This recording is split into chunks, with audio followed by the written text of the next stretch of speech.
Ya Allah ya Rabb, mudah-mudahan orang kebereh dibere cerah ku Gusti Allah, dibere caang ku Gusti Allah, dibere lempeng ka Gusti Allah, sehingga orang aya dina ridho Allah Subhanahu wa taala. Dosa-dosa orang nu geus Allahumma arham ummat sayyidina Muhammad. Allahumma anfa'na bima 'allamtana wa 'allimna ma yanfa'una wa zidna hareupeun masih ganunya siga nu nurut tapi di satu kangen merepah iyalah munafik. Mentak Kangjeng Nabi nyaritakeun ge alamatul munafik salasa tilu iza kalama kadzaba di mana ngomong bohong. Tah salu sok bohong eta ciri munafik. Sakali deui asal ngomong ngabohong bae eta ciri aya bibit munafik. Sakali deui di mana-mana jana ngomong bohong eta teh aya bibit munafik. Surahkeun ku urang mun aya lurah ngabohong berarti lurah, mun camat ngabohong berarti camat, bupati ngabohong ieu mah lain munafik, kakana munafik. Namun gubernur ngabohong atuh ieu mah lain kakak deui ieu mah nu ke bapa munafik. Lamun presiden ngabohong bapa kolot munafik. Iza kallama kadzaba. Lamun kiai ngabohong ya jurig munafik. Bere ilmu ongko ngabohong kok. Emang aya cenah kiai nu ngabohong? Ulah sok culek-culek ka di biasa bae. Aduh Gusti Allah. Kiai mah tuh ngabohong teh biasa. Biasa gitu. Aduh ya Allah ya Rabb. Ngan tidak separah pedagang. Hai pedagang mah tuh terus bae ngabohong teh kiai mah waktu-waktu. Pedagang terus teu ngabohong teh teu ngeunaheun dagang. Ngaji sabaraha ya, sabaraha duit. Woi, tobat teh 2000. 1000 mah meulina ge can menang pugu menang meulina. Geus mulai isu keneh geus jadi nyatet neraka jahanam. Isu keneh geus nyatet neraka. Geus dan lain-lain sebagainya. Gusti Allah nu agung. Dah ya karakter berapa? Ya ada apa? Di mana janji sulaya? Aduh, janji anu sulaya tina perjanjian munafik. Wa minhum may yalmizuka fi sadaqat. Kangjeng Nabi harita teh ba'da perang Hunain ngabagi-bagikeun ghanimah. Begitu dibagikeun teh aya salah saurang anu hadir Dzulkhuwaisarah At-Tamimi ngaranna Urqus Miqdad teh Urqus bin Zufair Miqdad. Iyalah Asul Khawarij. Begitu manehanana ningalikeun nyaksian ngabagikeun Kangjeng Nabi ngomongna pegola idil ya Rasulullah, sing adil Rasulullah. Ambo tak Kangjeng nyebut kos kitu ngabagi teh sing adil. Cik Kangjeng wailaka wa mayadih iza alamadi. Saha nu adil lamun kula teh adil? Kula diutus ke alam dunia teh ieu teh erek nembongkeun keadilan, erek nablekeun keadilan, erek nitah keadilan ke seluruh manusia. Wah, kira-kira Kangjeng Nabi jelema nitah adil ka kaula. Eta kan berarti kan bahasa teh lain sambarangan bahasa. Lamun ti jelema nu iman moal munafik. Munafik teh Gusti. Metekit Kangjeng Nabi Sayyidina Umar mah langsung noel ka Kangjeng Nabi izinan Gusti adri ba udoko gas beres beulna ku kalieu pedang ye sok main penggel mah maneh mamar itu Sayyidina Umar izan da'ni ya Rasulullah serahkeun ka abdi pasrahkeun ka abdi jelema kos kieu geus moal kebal deui ulah di akhir zaman bakal tararimbul turunan ti jelema-jelema ieu teh jararago maca Quran hararebat makhrajna bahkan bakal dimusabakokeun kadenge ku balerea teh bakal aya julukan ieu teh juara kabupaten ieu teh juara provinsi ieu teh juara nasional ieu teh juara internasional bakal hebat kadengena teh diundang kudu baragaroga duit tapi horenganan maca Quranana teh gaya merukunah teu datang kana beuteungan sakadar datang kana ti koro doang ieu turunan ti Mikdad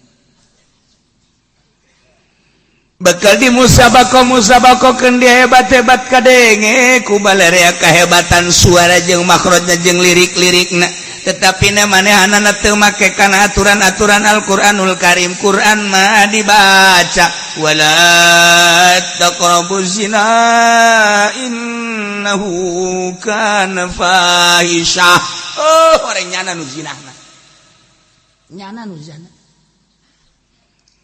Ina Al-Quran dibacakan kumanehanana soal riba tapi nyana nu bulak balik bae ka bank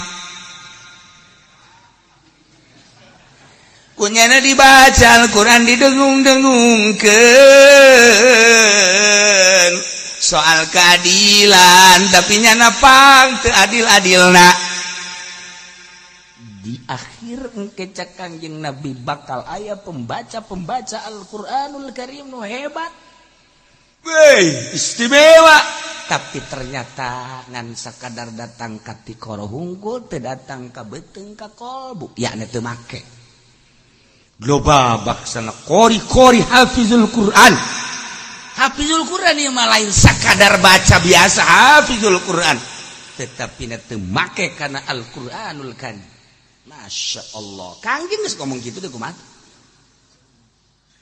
geus ieu lantaran baheulana teh aya Mikdad yakni ki Hurqus bin Zuhair idil ya Rasulullah adil atuh aya babagi teh Masya Allah wah ka Kangjeng Nabi wa man yadil di dalam adil saha tuh bisa adil lamun kula teu adil iyalah orang-orang munafik seperti kos kita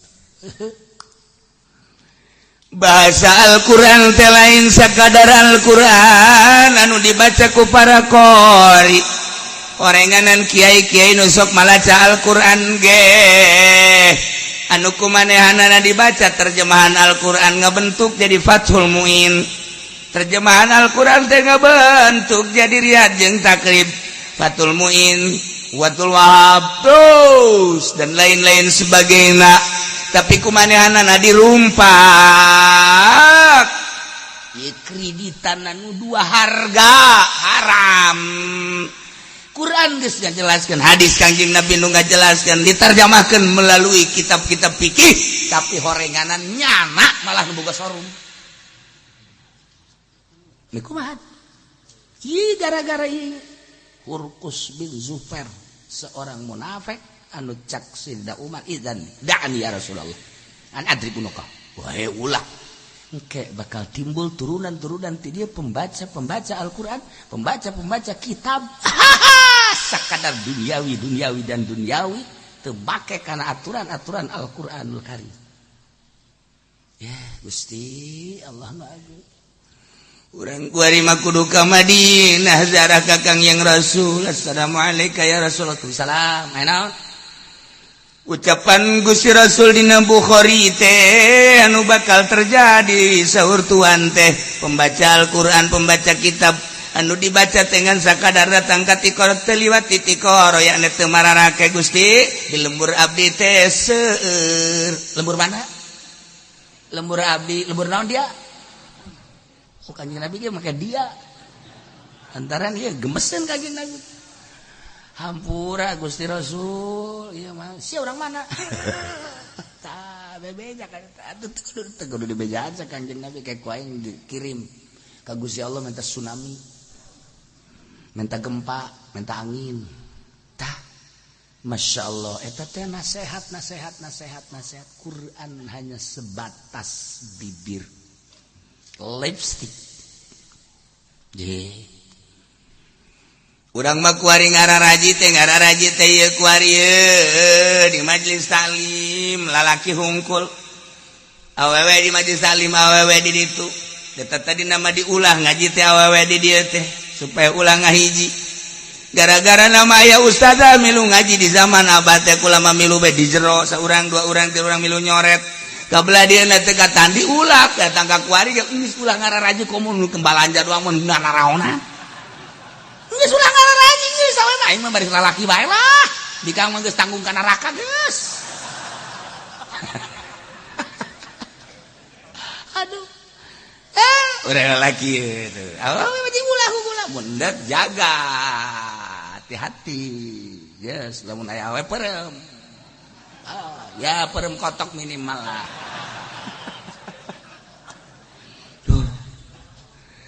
Tapi kan anu di pabrik mah awewe lalaki, nu di sakolahan mah awewe lalaki sanajan pondok pesantren modern, tapi kan ngahiji awewe jeung lalaki eta teh geus teu ngarasa haram per hari per detik.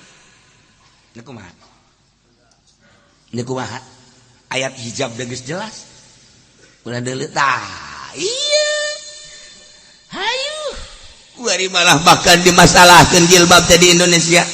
Orang neangan kepala negara anu ngawajibkeun make jilbab bagi muslimat. Geunaheun kan urang. Wajib salat, wajib berjamaah. Oh, Kabupaten Tangerang kuari aya perda wajib berjamaah. Nyaho teh nyanana berjamaah nyaho teh. Yang penting aya perda. Sakitu ge geus kemajuan teh. Lumayan, Masya Allah. Nah, iya munafik. Mata ketika seperti eta turunlah malaikat Jibril mawa ayat ini. Wa minhum tina sawarihna munafik teh mana ya jelema munafik yal mizuka anu nyaci ka anjeun Muhammad Yai bukan nyelanya cimaki ka anjeun Muhammad pikis bisadaqati dina ngabagi tentang sedekah tentang gonimah tentang zakat di antarana eta tadi Urkus bin Zufair Mikdad teh anu bahasana idil ya Rasul sing adil Rasulullah. Nah eta kan bahasa teh bagus kos kitu teh bahkan fainutumul manehanana dibere tina sedekah radunya nama senangeunana luar biasa wa illam yutau minha di mana-mana teu kabere mah nalika teu kabere hum yaskhatun muarah urusanna dunia bae munafik mah urusanna dunia bae ieu tah ayatna fa inutu minha radu lamun dibere tina eta sedekahnya nama senangeunana luar biasa ngalemna ge beuh ti luhur sausap rambut ti handap sahibas dampal eueuh cawadeun si eta mah masyaallah soliderna pohara istimewanya nama jadi pamimpin teh di samping jujur jeung adil teh barahana luar biasa asal dibere bae kos kitu bae teu eureun-eureun ka unggal jelema tapi wa ilam yutawalamun teh dibere minatina sedekah idahum yaskhatun marah para tama gubernur pelit tama presiden pelit bupati pelit eta munafik tah jelema nu kos karana ditu munafik mah kos kitu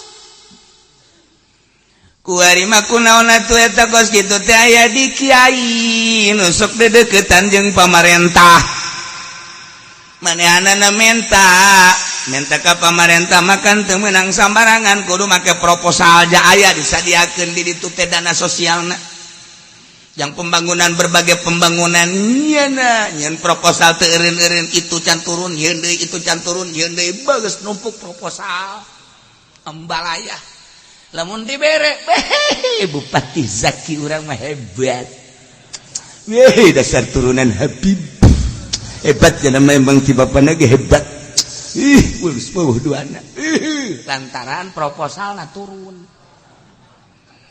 ketika proposal nanti turunnya lah ngomong ya presiden urang presiden bupati urang teh kos kieu kieu teh cenah turun Habib cenah ngarti tapi pelit amat imam imah koret lagi merepet dur pet nggak serang turunkan deui cacahanana geus lain deui lain pembangunan tapi demi beuteung manehanana tah eta kiai nu kos kitu kiai nu kos kitu eta kiai nu kos kitu eta kiai nu kos kitu hese ngomong aing ieu geus tah sia tah nu ngomong ka dituna mah aing mah toser doang tuh sia nu nyemes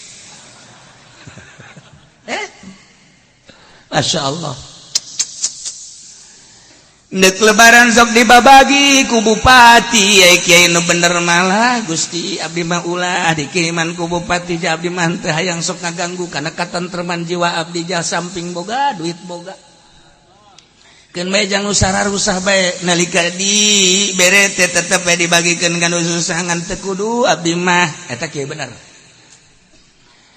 sawarena malai kitu ieu teh geus tanggal sabaraha kiriman bupati can aya keneh bae tolol da bupati goblok kunaon nolol ka bupati atuh kunaon ngagoblok-goblok ka bupati tah biasana masuk kabeh cenah ieu aing emang teu dianggap jelema meureun ku anya aing meureun punya nama dianggap kutu meureun je aing teu dianggap jelema pan aing teh kiai kok kiriman anak amat ieu bah geus kemah gede mun calon deui geus tayang imah ngomong nege kos gitu bae tak iya ayatna tak bejakeun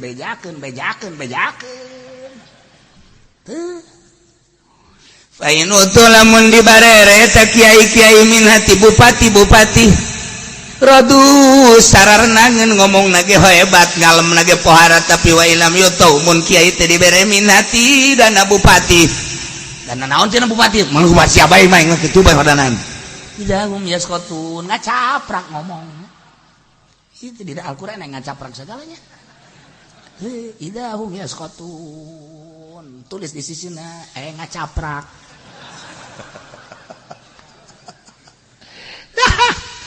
iya munafik baheula teh ya pan turun temurun terus anakan incuan uyutan bawan nah nu kadieuna mah naon buat tah nu baheula teh ka Haji Pendi kapi uyut apa kapi bao teu jangan wareng lah tuh kan Masya Allah dari ieu lah munafik teh kos garari singkirkeun geula hayang kana dunia resep kana dunia nu dibere amanah ilmu ku Gusti Allah ulah aya di jero hatena naon hiji be Allah hiji be tegakkeun agama melalui ilmu lamun pemerintah negakeun agama melalui birokrasi lamun TNI negakeun agama melalui perang lamun polisi negakeun agama melalui priwit tit siap tilang halo Pak Haji dari mana saya habis ngaji di mana Cilongok iya ngaji tapi motor mah harus ada suratnya ya lupa Pak saya nggak bawa surat KTP juga sama BPKB atuh masa kayak mau dijual aja jadi kan surat nggak ada ini TSNK nggak ada SIM nggak ada aduh tapi habis ngaji ya udah kalau habis ngaji udah langsung dah alhamdulillah eta mah polisi hebat apa kos gitu mah berarti negakeun kejujuran jeung keadilan nyana melalui pangkat polisi padahal mah di dieu ge balok lo bae bentangna geus loba bentang ketumiri segala di dieu kan ya Allah ya Rabb. Nah tapi anu gemes mah dari mana saya habis ngaji Pak. Ngaji urusan kamu motor harus ada suratnya mana SNK-nya lupa Pak saking buru-burunya tadi abah subuh siapa suruh lupa kamu siapa suruh buru-buru kamu mesti kieu beta kartu tilang nang si kieu Pak damai aja enggak tidak ada damai bagimu polisi kejam jasa ya Masya Allah kali udah kesalahannya satu kamu tidak pakai helm kedua tidak bawa SNK tiga SIM tidak ada empat itu pentin nggak ada tutupnya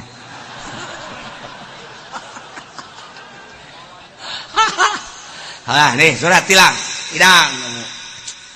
nyana di ini mah geus dia itu naon eta cek pemajikan surat tilang kok ditilang terus ngaji kan nyaho teh polisi kumaha meureun teh ku galedeg gitu polisi ngacaprakan wadak jadi polisi mah sampah masyarakat eureuna lamun teu bener abi nu bener atuh teh sarua bae tah kumaha amal perbuatanana ye nah ieu tegak-tegakkeun agama jak kiai ge loba nu jadi sampah lain polisi bae jadi kiai ge loba nu jadi sampah masyarakat ye diondang ngariung teu diondang nyalateun teu ayo coba duit teu gablegnya santri barali mingguan geus eureunnan tuh gara-gara asup Golkar baheula ieu mah geus sadia Golkar ieu kalau mah ngomongkeun Golkar ge bukan baheula Golkar nu ayeuna mah tuluy kejem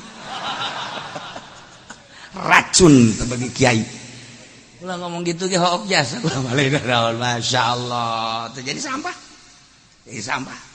masa keur maca khutbah diturunkeun khutbah Jumat alhamdulillah turun alhamdulillahilladzi turun alhamdulillah turun aing teh hayang di khotiban ku sia aing mah ulah ngakhotiban batur heula dan sia heula turun aya aturan jadi imam diturunkeun keur maca khutbah gara-gara Golkar blonta Golkar nah ieu sih hade eta nang sagerak Allah ilmu aya tetapi nyana teu ngamalkeun ka ilmu lantaran ilmuna dipake neangan dunia nah iya nyana malamun ceramah dibere rodu ngomongna ge beuh eta mah barahan jasa wa ilam yutaw lamun ceramah teh dibere izahum yasqatun mengkerut bae teh daek ngomong di jalan ge ngarokon teu nginum teu supirna ge bingung kok kiai jadi kos kiai sakumaha dikancing tabiwir gorenganan amplopna ipis kiai munafik aduh Gusti Allah lagu ge ayat kunaon kejem-kejem teh karasana nyeri ayat nyeri ge kanu asli atuh aduh kadun teu tenang bae tuh teu sia teh mah biangna ya Allah ya Rabb mantak naon si tara renang udah diundang ku bupati datang yang ngadoakeun tapi ulah hayang pamerena ulah hayang ketika dibere cokol siapa pajar lalagan we lain ih ieu saya ngomong aing mah ulah hayangna ta ulah hayangna masyaallah kos ngariung urang ada ngariung kieu jadi ganjaran teh sia ingin ngariung tadinya Gusti jadikeun abdi ganjaran atuh cek Gusti teh hayang naon sakadinya abdi teh deuk ngaji jaya nu ngundang di samping ngaji di balik ngaji hayang naon aduh capek ya teh aduh hayang amplop jangan naon di amplop dibeleuman ku kipudol di amplop eusina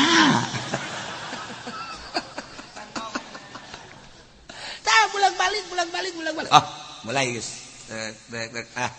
lillahi ta'ala Gusti teh mere ilmu ka abdi teh kabeneran aya batur ngabutuhkeun abdi naimkan lantaran sehat jeung gangguan abdi rek berangkat Gusti rek ngabejakeun ala kadar anu ku Gusti dititipkeun we ka abdi nyanggakeun sadaya-daya cenah hayang amplop dan teu abdi mah duit teu hayang dunia teh hayang lantaran amplop loba duit loba di imah kueh loba cau loba ambalaya teu kadahar di imah ge dina teh aya nagelah tuh sapiran kos kitu jang naoneun ieu mah abdi barek ngaji be Gusti tah lempeng tah geus lamun balik sasalamanna tegep tek balik ieu mah aya aturan datang deui sorban tinggaleun kiai ieu balik deui muhun cenah naon sorban ieu tinggaleun masa diburu-buru bae hadena ka dieu deui kitu ih pohon panitia can mere amplop emang eta aduh iya baca kiai dek kumaha munafekna tuh komo aja make DP segala rupa mah kiai naon teh kos itu rek ngaji make DP segala sakumaha ngridit motor iya wa minhum may yalmizuka fis sadaqat fa in utu minha radu wa illam yutu minha idza hum yaskhatun tuh masyaallah karim kurang dijadikan kori ku Gusti Allah teh boga suara pamere Allah makhrajna menang ngaji nang Allah keneh boga lirik-lirik jeung lagam ti Gusti Allah melalui ngaji alhamdulillah kuari sok kaundang Gusti meureun abdi teh dititipan suara ku Gusti teh uya uluk-uluk Nabi Daud nah abdi teh ieu teh erek piwarang ngaos di hiji lembu dalam rangka maulidan teh maksudna ngaji-ngaji keneh rajaban ngaji keneh abdi bade ngalengkahkeun suku Gusti rek ngajikeun mukjizat Gusti wahyu Gusti Al-Qur'an teu hayang nanaon ieu mah sugan bae ku pembacaan ayat suci Al-Qur'an budak-budak anu encan ngarti can bisa maca katari supaya manehanana hayu hayang belajar haju anu geus rada gede supaya tertarik kana makhrajna abdi mah bisa teh sakitu be ku Gusti teh dititipan teh naon maca Quran tina makhraj-makhrajna supaya ku abdi erek dijelaskeun melalui maulidan ieu ya ada ngajelaskeun teh ngajelaskeun pembacaanna da be abeh batur teh oh jang maca Qur'anna bagus supaya ke batur bisa belajar teu abdi mah teh hayang naon abdi mah atuh beuki ngarokok rokok mah wah di imah ngahutang-hutang ge cenah ieu mobil kudu di bensinan atuh meuli jadi abdi duit mah aya ala kadar ting sajabanan teu dah geus be tah be ngeunaheun ka kos kitu ngaji lagi ngeunaheun di denge kana bakal beda di denge kana bakal beda lu tertarik bakal loba bakal milu takak kolbunu bersih teh bakal milu adapun engke balikna ala kadar di amplopan ih ulah henteu henteu tah ti aing siapa ulah nah henteu tah niat di imanan teu dibere eta mah kan urusan Allah aja dibere mah nah eta kan lain deui ngeunaheun ke bakal tah supaya kararitu tah maksudna tah supaya anu ngaji Quran da sunah pan urang deuk ngaji maca Quran heula sunah dina Tambihul Muqtar itu sunah nah kemudian atuh ngajina kitu keneh bolak-balik urang teh supaya ieu bener jadi ganjaran kan ngeunah tah ieu makan lain abring-abringan kuari kiai-kiai teh dek lebaran teh ka pendopo dibabagi kiai teh marawa kartu BPJS antri dipimpin ku Kiai Haji Fudoli anak buah da lobana aduh antri di ditu teh sabaraha kana diberena pun klasifikasi ceknya tuh nah iya jupain utul lamun dibarere minarodu sarnangeun ngomong nage pohara ngalem nawa ilam yutau lamun teu dibere min idahum yaskatun bararendu iyalah dunia dan dunia Masya Allah karim ulah aya cinta dunia sebab lamun cinta dunia bakal boga hasud jeung bakal boga hidup bakal hasud jeung hidup timbul persaingan Masya Allah Karim ieu hayang ngalempengkeun hate ulah hayang dunia baheulanan tah dunia mah hina kitu-kitu baheula tah kitu-kitu titah kitu dunia hina kunaon dipake ka hayang ilmu anu mulia anu bakal engke ditanya ku Gusti Allah di akhirat ieu kunaon ku aing haju dipake usaha jang neangan nu hina tolol amat ti aing kitu-kitu tadi di urang sia teh bisa maca Al-Qur'an sia teh bisa maca kitab sia teh bisa maca tafsir sia teh bisa maca Bukhari ieu teh mulia lain lalagaan teu sembarangan jelema dititipan kos kitu atuh kunaon haju ku ari pake neangan dunia anu hina dunia mah tuh lain pakai neangan neanganan lain kudu ku Al-Qur'anul Karim Quran mah tuh jang neangan sorga kunaon pakai neangan sicil dunia goblok sia tolol sia goblok sia tolol bolon sia awak pecit sia ku aing care kanan awak urang care kanan titah kateng lamun cek dina bade ngaranna bade tajrid namun dina bade mah mun urang ngaju kudu Jumat atau Johar makun aya bade tajrid teh nganggap diri urang teh dua wari aya di hareupeun urang plek tah dinasehatan tah urang teh nganasehatan urang seakan-akan aya di hareupeun urang eta tajrid ngaranna fokus urang kabungbulengan ku Kangjeng Nabi maneh teh make jeung ceurik segala rupa maneh teh make jeung teu sare segala rupa maneh teh make jeung teu ngeunah dahar teu ngeunah nginum ku sebab cinta jasa ka seseorang nu aya di Madinah ku sebab maneh teh resep jasa ka jelema nu aya di Madinah make jeung pohara teu ngeunah sare teu ngeunah dahar datang ka henteu cager lamun teu kapanggih pohara amat maneh teh tak urang teh ya urang seakan-akan aya di hari urang mah ka Kangjeng mah tilok kitu mun kitu maka sarwiti kitu maneh teh kuari keur bobogohan Kangjeng seorang wanita di Cikupa ngaran Sarwiti make jeung teu ngeunah sare teu ngeunah dahar emang kunaon gering naon zamaneh mah tuh lamun teh mah di take off ka dokter take off atuh turang mah nya salah lain check up take off jangan mah di take off jas sehat tensi bagus pake jeung teu ngeunah sare teu ngeunah dahar kunaon maneh teh jawab ada sesuatu yang terpendam dalam hati yang ini mah urusannya hanya aku dengan dia ini mah sangat rahasia orang lain mencaci maki biarin yang penting cintaku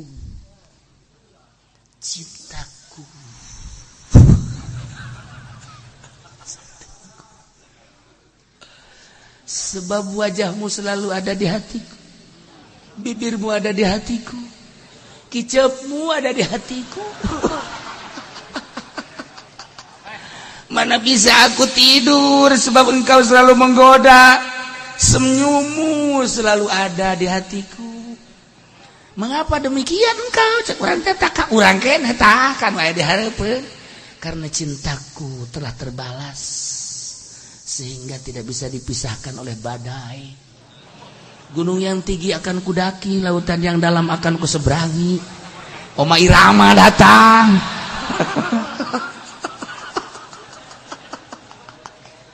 nah iyalah eta tajrid ngaranna nah urang ge mantak naon pituturan ka urang sia goblok wujudkeun diri urang di hareup sia teh dibere ilmu ku Allah menang mondok pesantren 10-20 tahun sababaraha pondok pesantren ganti-ganti pondok pesantren kuaris geus bisa maca tadi nangan amil doang naik ka jurumiah naik terus kuaris geus ngabisa haju ieu teh lain satelagaan lain sambarangan ilmu teh mulia tapi teh setiap jelema dibere kunaon haju pake neangan dunia nu hina dunia mah atuh pan geus ditanggung jawab ku Gusti Allah ayat lagi geus aya wa min dabatin kila illa Allah rizquha tapi kunaon haju make di tangan neangan make ayat deui segala ceramah neangan dunia segala kori neangan dunia goblok siapa tolol siapa pai awas ya sih karena rakanya awas ya kayaknya hampura tuh hampura sih bener sih ya urang takkan kos edan jadi lamun kajahoan ku batur mah je kieu edan bisa lagi dibudoli ke kos gitu atau goblok nunjuk-nunjuk biasa aja ajaran diwujudkan ayat tajrid mah kos gitu karena sia tadi ditunjuk-tunjuk tah kadeuleu tah ku muridna euy ki pudoli OTM emang nyana kegituan serangan bae ji balik ceramah juga kegituan herannya na asana isu ka grogol nya anu kumaha ada yang goblok sia nu edan tolol meureun sia ye aing keur ngalempeng-lempeng diri aing pajar edan sia nu edan ye goblok meureunnan sia tuh tungtungna mah ngepek bae pan ieu lah dicoba lamun teu dicoba mal bisa cobaan ye cenah ki uci ngomong we ka batur emangnya teu resepkeun kada ulah sok haja memperhatikan aing keur ngomong sia mah sia bae ulah sok nganilai ka aing nah cenah mah mobil boga motor boga eta mah urusan aing goblok sok nyusuuzon ka aing ulah kitu cenah nganasehatan batur aing kana teu nganasehatan nah iya jelema nu kos kieu kudu diservis ieu mah ganti oli ieu mah budak ieu nonggeng sia ganti oli teu jauheun nya teu jauheun masyaallah batak ulah neuleuh Habib Lutfi mewahna ayeuna ulah neuleuh Gus Dur jadi presiden mewah naik BBNW ka hotel dari hotel ulah kolbuna deuleu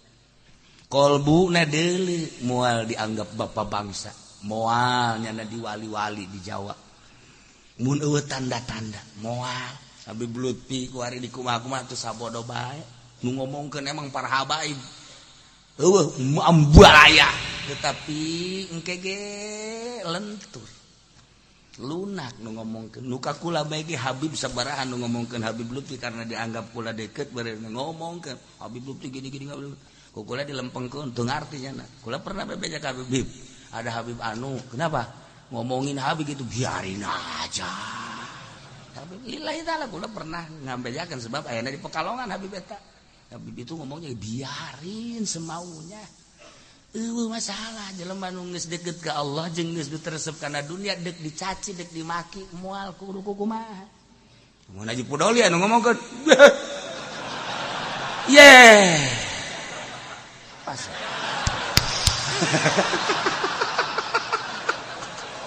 ya suliwa main ya Masya Allah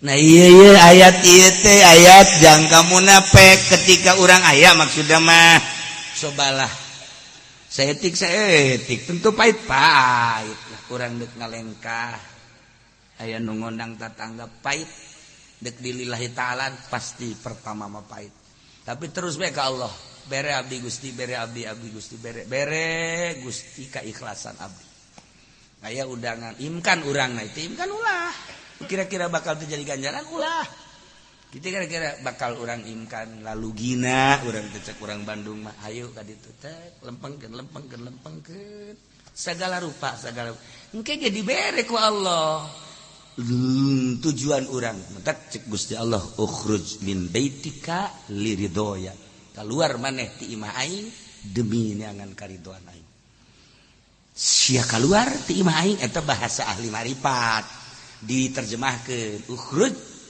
min baitika liridhoya keluar maneh ti imah maneh demi untuk neangan karidoan kaula maneh endek ka mana ku ari keluar ti imah endek ka mana endek ka warung teangan ridho aing maneh endek ka mana ku ari keluar ti imah teh endek ka sawah teangan ridho aing niatna sing lempeng maneh endek ka mana ku ari keluar ti imah maneh endek deangan ridho Gusti endek ka mana ku ari endek ka kantor sok awas teangan ridho endek ka mana maneh endek ka pabrik teangan ridho sok deuk ka majlis taklim ge atuh aya nu henteu rek neangan ridho Allah atuh aya anu WA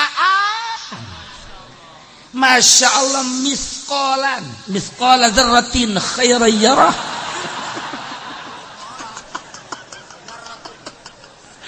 Masya Allah karim nah liridoya jang karidoan aing jang karidoan cak Allah berarti urang kaluar teh Allah ridwan deui Allah ridwan teh demi keridoan jadi engke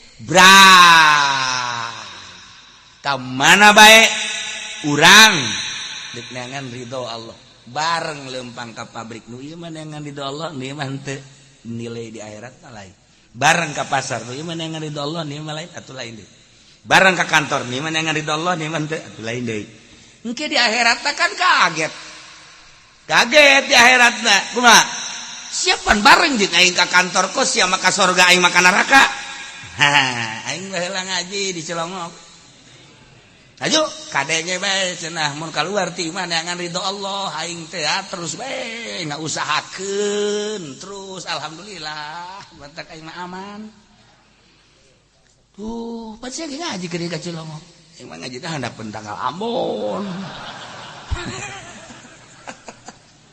tuh kan nah iya ayat ieu munafik ngan bisi aya tanda-tanda kamunafikan hiji walau annahum radu ma atahumullahu wa rasuluh lamun bae jelema teh sararuka ridho senang kana naon nu dibere ku Gusti jeung Rasulna tentang gonimah jeung sabangsana yakni aya pamere nanyana senang waqalu ngomong nage hasbunallah Allah teh nyukupan ka urang nah eta ngomong geus kitu lakana khairan lahum lebih bagus teh kitu teh sayutina Allahu min fadli ke bakal mere Allah ka urang tina fadl Allah bahkan Rasul mere tina gunimah nu sejen mayakfina mentak kumaha urang niat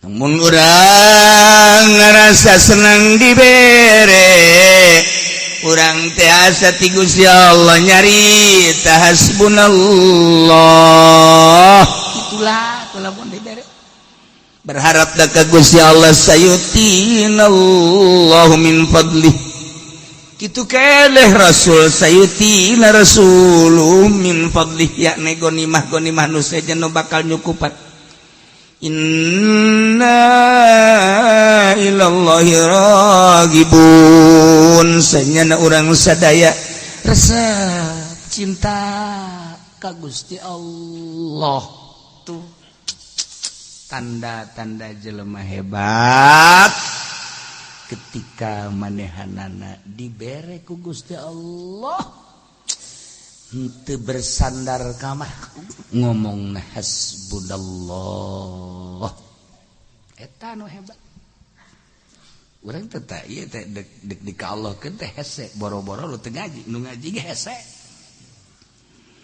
urang teh geus ngaji tauhid dina ngaji tauhid teh kapan aya qaddaru arzaqahum wa ajalahum Allah teh geus mastikeun kana rezeki jeung ajal dina Al-Qur'an geus telah dijelaskeun wa ma min dabbatin fil ardi illa 'alallahi rizquha boro-boro urang sebagai manusia nu dibere akal jeung pikiran cacak-cacak hewan bae ge kuda sapi munding domba hayam ka kutu-kutu kabeh dirizkian ku Gusti Allah salila aya kene rezeki hirup rezeki paseep hae atuh komo urang cek Ibnu Athaillah teh amalamun teh ama urang dibere surat ti bupati lantaran urang geus mengabdi ka nagara anu sakitu hebatna haju dibere surat ku bupati dalam bentuk tanda tangan bentuk suratna teh kieu Z Anda telah mengabdi untuk mengabdikan diri kepada negara. Kami, saya sebagai kepala Kabupaten Tangerang DT2 memberikan hadiah atau menaikkan gaji dari 2 juta per bulan menjadi 3 juta misalnya. Tanda tangan sekian Zaki Iskandar. Oh, baca. Wah, bunga. Bebeja ka pamajikan tah. Ya, surang mah pokokna mah heheotan. Kunaon tah sebulan 3 juta geus bulan 30 3 juta belanan tah sebulan 3 juta urang tah. Geus urang mah geus nikmat aya nu nanggung jawab urang geus. Geus pokona hikmat, percaya. Lain percaya deui geus jana mah tilok. Naon kitu ngatilok mah hiwal. Asal geus aya tanda tangan Zaki angsongkeun geus beres. Heuh nya, heuh. Mantep. Padahal mah Al-Quran geus ngajelaskeun wa ma min dabbatin fil ardi illa 'ala Allahi rizquha. Hiji dabah nu kumalandang di alam dunia kecuali Allah nu ngarizkian. Etapan surat langsung ti Gusti Allah tinu nyieun langit jeung bumi. Geus sia wahai manusia ulah sok rempan-rempan jeung ulah sok sieun-sieun. Ulah saya sia dijieun ku aing dirizkian ku aing tah suratna wa ma min dabbatin fil ardi illa 'ala Allahi rizquha. Pokona sia teh dirizkian ku aing jet tadi ge eueuh diayakeun ge ku aing. Aju ku ari sia dihirupan ge ku aing tah rezeki sia hirup teh nanti aing tah ku ari teh aing nu ngarizkian sia eta tah suratna tah ayatna tah. Percayaan surat ti bupati apa ti Gusti Allah coba sia ya. Ayo bandingkan coba. Bandingkan tah percayaan nang ti Allah apa nang ti bupati. Tuh. Cenah ti bupati tarolol pan siapa. Allah nu nyieun ya Allah nu nyieun. Allah khaliqus samawati wal ardh. Khaliqus samawati wal ardh. Tapi orang cangcaya boro-boro nu teu ngaji, nu ngaji ge cangcaya keneh bae. Atuh kumaha nu teu ngaji? Geus dipastikeun ku Gusti Allah. Allah anu mastikeunana masih kete cangket tah ngarobah keyakinan ngaji teh. Lain ngan sakadar wujud kidam bakom mukhalaf balihadi kiam mubdi subhanahu lah lain sakadar tah yakinkeun. Supaya karasa ngaji teh. Karasa kehadiran Allah. Lamun geus karasa kehadiran Allah, engkeuna mun Allah mere radu ma atahumullahu wa rasul wa qalu hasbunallah. Urang dagang mah dagang. Tapi pan untung jeung rugina mah Allah nu nangtukeun. Urang dagang masyaallah isu keneh urang cal-cal nu meuli. Hasbunallah. Alhamdulillah. Aya aturan dagang ti isuk datang ka sore, eueuh nu mampir hiji-hiji aja. Allah eta mah. Beureunanan urang teh endek ditenangkeun supaya ulah ngitungan duit. Tenang saja Allah teh, tenang. Geus hees. Jadi bari dagang bari hees. Tenang. Aya mah eta mangfaat. Tah, ieu dan Allah. Ketika aya subhanallah. Urang teu teu karu atuh Allah nu ngatur teh Allah ngatur urang bari dagang atawa teu cicing bae. Ya marinya kelantas subhanallah ka Allah aya nu liwat aja kenaon teu keur naon ieu bangunna tenangeun amat lah geus kolot ieu mah teu marinya kelantas bebe dari beuh gawe mah subhanallah ketungguannya naon henteu ke kula ka dieu datang ka dieu mau bandang masyaallah hiji 10 kilo ya mah haji hampir paehnya nang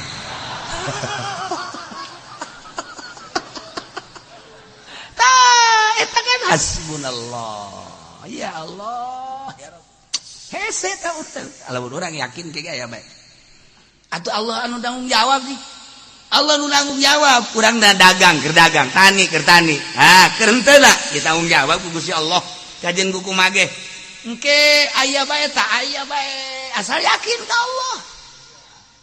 Tadi dulu urang karunya amat nya kuari dagang henteu tani henteu ih karunya amat lah aing ieu keur maju dagang ku aing dibere nang saha eta tah ngalunturkeun hate dulu masyaallah kan cih niku baca maji pendi karunya apa majikan teu boga dagang jak kitu bae misalna aya nini datang ka dinya Assalamualaikum maji keur naon iya daripada can kawin mah tukul bae umur 80 tahun eta ge fadl Allah eta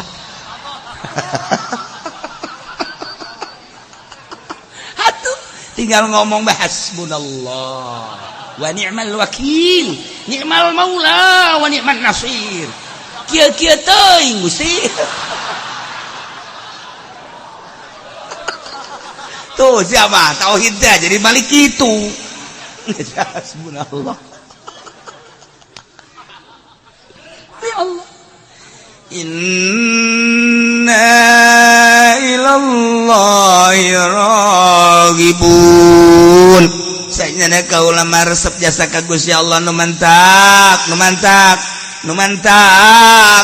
ieu Gusti Allah nelikeun kalbu urang sakumaha dongeng teh sakumaha dongeng Kangjeng Nabi Isa ngaliwat ka jelema keur zikir bae la ilaha illallah la ilaha illallah la ilaha illallah la ilaha illallah tanya mayah miluka naon anu ngajurung ka anjeun antas kura zikir anjeun teh naon ya jawab Nabi Allah Isa alaihissalam abdi zikir teh khaufan lillah abdi sieun ka Gusti Allah unjukan ka Gusti aya jelema zikir sieun ka Gusti bagus cak Gusti ahsanta asadda wa ahsanta bagus belakat deui aya deui lu zikir la ilaha illallah la ilaha illallah la ilaha illallah datang deui Kangjeng Nabi satu mah milu kanta zikir naon anu ngajurung ka anjeun zikir anjeun teh make zikiran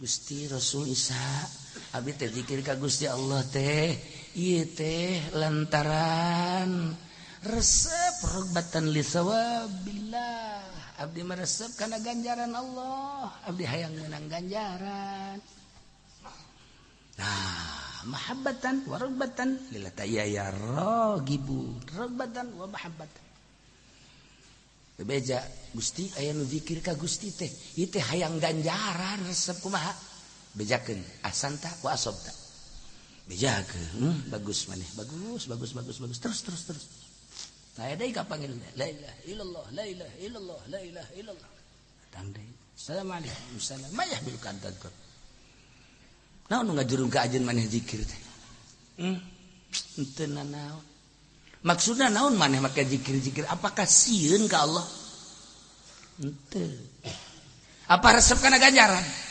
henteu sugan sieun ka neraka henteu abdi mah hayang surga meureunana di hayang ganjaran sama sekali henteu atuh maneh ieu make zikir abdi teh sebagai hamba Gusti Allah urusan ka surga jeung urusan ka neraka geus liwat abdi mah tah kumaha Allah bae ngan abdi mah sebagai hamba abdi teh hamba nu hina tadina eueuh jadi aya teh bakal eueuh deui salila abdi aya abdi teh jelema nu hina atuh mantak naon terus-terusan per detik inget ka Gusti Allah jam moal kebal di alam dunya cek Kangjeng Nabi Gusti iya aya hamba Gusti modal kos kieu iyalah al muhiqqun al muhaqqiqun eta tah nu bener jeung sangat hebat eta nu bener tah Kangjeng Nabi Isa berangkat teh horenganan jelema teh anu nomor kahiji zikir ka Gusti Allah segala rupana sieun ka Allah bagus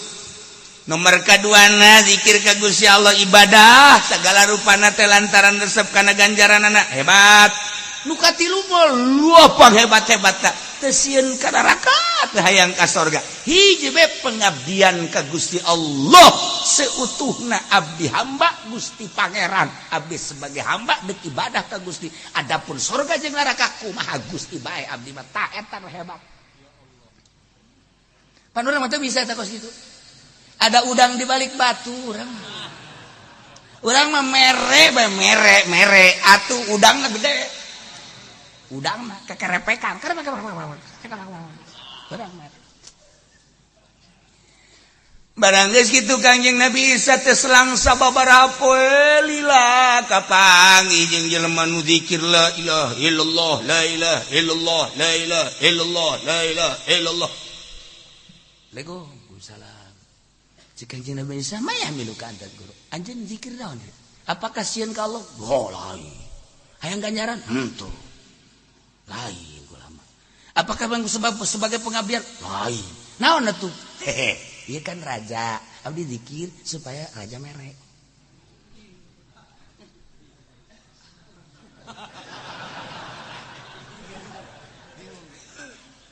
Kangjeng Nabi Isa bebeja ka Gusti. Ya mah Gusti ieu lain dinu tadi teh ya. Ieu zikirna kos kitu neraka. Cek Gusti eta zikir bentukna mah zikir. Tapi Gusti Allah teu ngaku tah kos kitu mah lain ka aing tah mah lain sieun ku neraka, lain hayang ka ganjaran, lain sebagai pengabdian. Kunaon atuh make jeung hayang dibere ku raja? Kunaon atuh make hayang dibere ku jelema anu ngundang? Kunaon atuh hayang dibere ku tatangga? Geus ku aing disadiakeun ka Gusti Allah tuh neraka jahanam jang nu zikir niatna bade kos kitu. Lain masalah. Mikir. Atulah kakulumnya na beulnya. Ya Allah. Iyalah inna ilallahi ragibun. Titahna ragibun ilallah. Cinta ka Allah, resep ka Allah, resep ka Allah teh hayang sorga. Bagus. Resep ka Allah teh sieun kana siksana. Bagus. Resep ka Allah teh hayang sorga teh hayang neraka. Hiji we ka Allah na we. Eta mah leuwih hebat, leuwih bagus panghebatna. Nu ulah ge kaluar tilu-tilu. Rasakeun ku urang lamun urang diondang ku bupati hayang naon pun? Hayang naon eta Haji Pendi? Tuh kan emang sia mah jurig neraka sia. Hayang naon? Lempengkeun si hade tah dongeng Kangjeng Nabi Isa. Masyaallah iyalah inna ilallahi ragibun. Kudu hasbunallah urang. Ulah cara munafik tadi. Munafik tadi mah di mana dibere ngalem, di mana teu dibere ngacat, di mana dibere senang, di mana teu dibere belu munafik. Urang ulah boga karakter kos kitu. Dibere cara model tadi, zikirna ka Allah apa sih neraka deres. Zikirna ka Allah resep kana surga bagus. Zikirna ka Allah teu hayang teu embung neraka teu hayang surga. Hiji bae pengabdian ka Gusti Allah hebat. Muhaqqiqunal muhaqqiqun. Nu katilu nu ulah mah zikir teh ya hayang dibere ku bupati, hayang dibere ku gubernur, hayang dibere ku tatangga, hayang dibere ku presiden, hayang dibere ulah teh kos kitu teh diulah-ulah ge kitu deui. Kitu deui. Aya aturan mantes di pendopo bebeja babarengan sia dibere sabaraha can datang ka imah sigara itu tadi sisi mobil sia sabaraha je budak ngundang tsunami teh kiai tolong ulah sok ngalieu ka dieu sih jadi di kiai aya tadi dia tah kiai sarua jeung ieu sarua. Ya Allah ya Rabb mudah-mudahan orang gabereh dibere